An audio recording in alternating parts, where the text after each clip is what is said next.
शादी के बाद जब मायका सिर्फ वीकेंड या प्लानिंग बन जाता है ना, तब समझ आता है कि अपना बचपन, अपना घर, अपने माँ-बाप, अपनी फैमिली कितनी इम्पोर्टेंट थी और कितनी ज़्यादा प्रेशियस थी। पिकनिक्स पे जाते हुए सिर्फ हँसी सुनाई नहीं देती, मज़ाक सुनाई नहीं देता, अपना बचपन याद आता है। माँ के हाथ का खाना, पापा के डाँट के पीछे का प्यार, भाई-बहन के साथ लड़ाई-झगड़ा, सब कुछ एक साथ एक फ्रेम में। हम सब लोग शादी के बाद स्ट्रॉन्ग तो बन जाते हैं, ज़िम्मेदारियाँ भी निभाते हैं, सब कुछ सँभालते हैं। लेकिन दिल कहीं न कहीं अभी भी अपने माँ-बाप की वो छोटी-सी बेटी ही होता है, जो माँ की गोद में सर रख कर रोना चाहती है, उसको हर एक तकलीफ़ बताना चाहती है, उसके साथ अपनी हर छोटी-बड़ी खुशी शेयर करना चाहती है। जब तक हम छोटे होते हैं, तब तक हमें रियलाइज़ नहीं होता कि हमारा घर हमारे लिए कितना इम्पोर्टेंट है, हमारी फैमिली हमारे लिए कितना इम्पोर्टेंट है और ये वक़्त कितना प्रेशियस है जिसको हम लोग यूँ ही ज़ाया होने देते हैं। तब तक ऐसा लगता है कि क्या ही है ज़िंदगी, अपनी पढ़ाई है, अपनी जॉब है, अपना सब कुछ है और इस सब में कितना वक़्त निकल जाता है, टाइम कैसे फ़ास्ट-फ़ास्ट भागता है, किसी को समझ नहीं आता। ये चीज़ें हमें तब रियलाइज़ हो जाती हैं जब हर एक बेटी की शादी हो जाती है और शादी करके वो अपने घर, अपने माँ-बाप को छोड़ के चली जाती है। फिर वहाँ जाके उसको ऐसा लगता है, यार आज भी मैं अपने माँ-बाप के पास जाके बैठूँ, कल भी मैं अपने माँ-बाप के पास जाके बैठूँ। फिर ऐसा लगता है कि यार ये वक़्त जो है बहुत फ़ास्ट गुज़र गया। ज़िंदगी के इतने साल अपने माँ-बाप के साथ हमने गुज़ारे और हमें पता भी नहीं चला।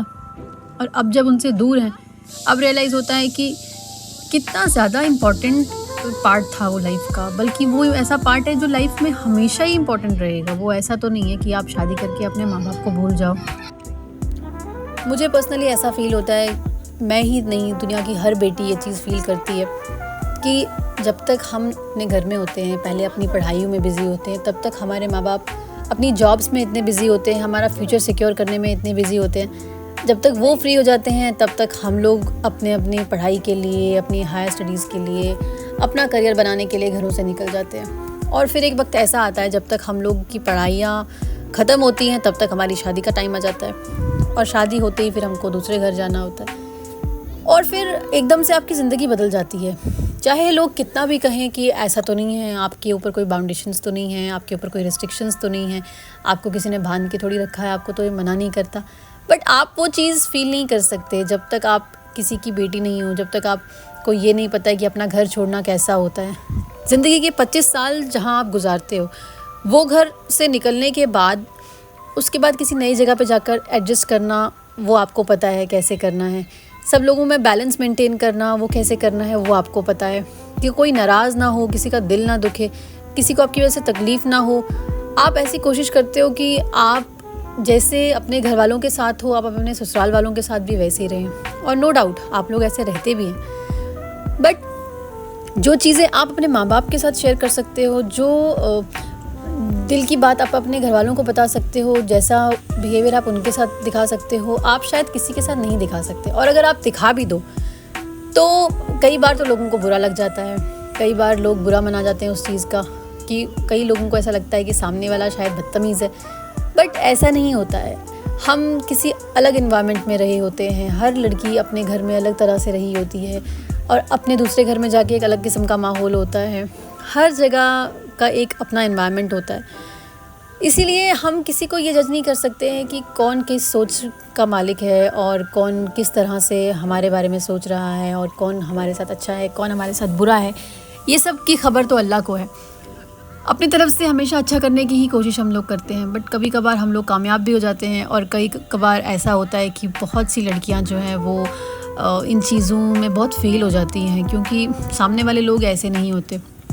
अल्हम्दुलिल्लाह मेरे हस्बैंड, मेरे इन-लॉज़ बहुत ज़्यादा अंडरस्टैंडिंग है, बहुत ज़्यादा केयरिंग है, मेरी फैमिली की तरह मुझे बहुत अच्छे से प्यार करते हैं, वैसे ही मुझे समझने की कोशिश करते हैं जैसे कि मेरे घर वाले मुझे समझते थे। मेरी सिस्टर इन लॉ बहुत अच्छी है, जो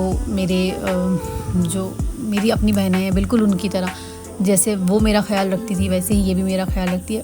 मैं यहाँ पर किसी की तारीफ़ करने या पर्टिकुलरली किसी को मेंशन करने के लिए या पर्टिकुलरली किसी की बटरिंग करने के लिए बिल्कुल नहीं बैठी हुई हूँ। मेरे दिल में जो चीज़ें होती हैं वो मेरे मुंह पर है। मैं बिल्कुल ऐसी इंसान हूँ, जो मेरा दिल में होता है वो मेरी ज़ुबान पर होता है। मैं चीज़ों को छुपा नहीं सकती। मैं जैसी हूँ मैं वैसी ही रह सकती हूँ, सामने भी और पीठ के पीछे भी। मुझे डबल फेस होना नहीं आता। कभी कभार लोग डबल फेस बनते हैं, सामने कुछ और पीठ पीछे कुछ। बट मैं अगर गुस्सा करती हूँ तो सामने, प्यार करती हूँ तो सामने। और शायद मुझे लगता है कि इंसान का दिल साफ़ होने की एक सबसे बड़ी निशानी यही होती है। और सबसे बड़ी बात जो मैंने रियलाइज़ की वो ये है, अगर आपका मायका आपसे दूर है, आप किसी दूर जगह पे रहते हैं और आपका घर, आपके घर वाले आपसे काफ़ी दूर हैं, तो आपको ऐसा फ़ील होता है कि यार कब दिन निकलेगा, कब हम लोग अपने घर पहुंचेंगे, कब हम लोग भाग भाग के अपने माँ बाप के पास, अपने भाई बहन के साथ जाके फिर से वही हंसी खुशी के साथ बैठेंगे, फिर से वैसा ही टाइम स्पेंड करेंगे। और फिर जब हम वहाँ पहुँचते हैं तो वो वक्त कैसे गुजरता है हमें पता भी नहीं चलता। 2 दिन, 3 दिन, 4 दिन अगर आप चाहो तो ऐसा लगता है कि यार कल ही तो आए थे, अभी वापस जाने की बारी आ गई। और फिर ऐसा दिल भी होता है कि अपने मायके में रहो तो घर का ख्याल आता है, ये याद आता है कि यार अगर हम लोग अपने माँ बाप की औलाद हैं तो हमारी औलाद जो है वो भी अपने बाप को मिस कर रही होगी, उसका बाप भी उसे मिस कर रहा होगा। ये चीज़ को सोचते हुए भी हम लोग वापस अपने घरों की तरफ भागने की कोशिश करते हैं। और अगर आपका मायका आपके घर के पास है तब तो आप और 2 नावों के सवार हो जाते हैं, एक छलांग यहाँ, एक छलांग वहाँ। ऐसा लगता है कि यार अभी वहाँ पर भी देखना पड़ रहा है, अभी वहाँ पर भी कोई नहीं है, अभी उनके सामने भी कोई नहीं है, अभी उनके पास भी कोई नहीं है। अपने माँ बाप के लिए तो हमें ऑब्वियसली बहुत ज़्यादा फ़ील होता है कि वो अकेले हैं, उनके साथ वक्त गुजारें, उनकी खिदमत करें, क्योंकि ये मौका हमें शादी से पहले नहीं मिलता। क्योंकि उस वक्त हम इतने मसरूफ़ होते हैं अपनी पढ़ाइयों में, और उससे पहले हमारे माँ बाप अपनी नौकरियों में, कि इन चीज़ों का कभी ख्याल ही नहीं होता। मुझे ऐसा फ़ील होता है कि वो बेटियां बहुत खुशकिस्मत होती हैं जो शादी के बाद भी अपने माँ बाप के साथ काफ़ी वक्त गुजार सकती है, उनकी खिदमत कर सकती है, फ्रीक्वेंटली उनके पास आ जा सकती हैं, उनको देख सकती हैं, बार बार उनको गले लगा सकती है, उनसे बात कर सकती है, सामने उनको छू सकती हैं। लेकिन जब आप अपने माँ बाप से दूर होते हो ना, तो ये चीज़ें आपको कहीं ना कहीं बहुत ज़्यादा चुभती हैं, बहुत ज़्यादा फ़ील होती हैं।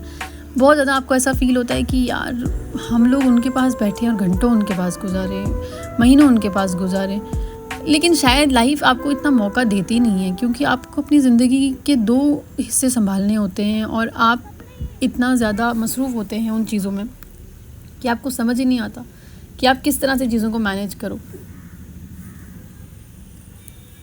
एक लेसन जो लाइफ सिखाती है वो ये होता है कि अपनी फैमिली को, अपने पेरेंट्स को कभी भी लाइटली नहीं लेना चाहिए। उनका साथ, उनकी दुआएं, उनका वक्त, सब कुछ बहुत लिमिटेड होता है।